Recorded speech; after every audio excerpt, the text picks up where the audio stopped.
देश में तेजी से बढ़ती महामारी और ऑक्सीजन की कमी को देखते हुए प्रधानमंत्री मोदी ने कल ऑक्सीजन उत्पादक कंपनियों से बातचीत की थी और उनको पिछले हफ्तों में उत्पादन क्षमता बढ़ाने के लिए शाबाशी भी दी।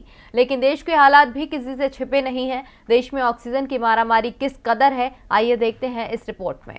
कल प्रधानमंत्री मोदी ने देश भर में बढ़ते संकट के बीच ऑक्सीजन उत्पादन कंपनियों से बातचीत की और उनको पिछले हफ्ते में उत्पादन क्षमता बढ़ाने के लिए शाबाशी भी दी। इस बीच अगर दिल्ली की बात करें तो सर गंगाराम अस्पताल में ऑक्सीजन की कमी के चलते 25 मरीजों की जान गई। वसंत कुंज में स्थित इंडियन स्पाइनल इंजरी सेंटर में भी यही हाल है। अस्पताल प्रशासन के मुताबिक यह करीब 160 मरीज भर्ती हैं जिन्हें ऑक्सीजन की ज़रूरत है, लेकिन अब अस्पताल के स्टॉक में थोड़ी ही ऑक्सीजन बची है। अस्पताल प्रशासन ने कल करीब 7 बजे ट्वीट करके कहा था कि उसके पास सिर्फ 30 मिनट का स्टॉक बचा है।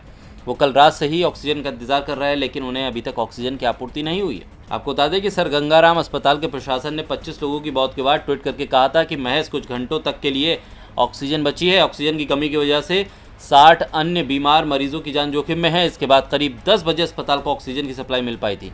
हालांकि अब फिर से सर गंगाराम अस्पताल में ऑक्सीजन की कमी हो गई है। अस्पताल प्रशासन ने ट्वीट करके कहा है कि उनके पास सिर्फ 45 मिनट की ऑक्सीजन बची है।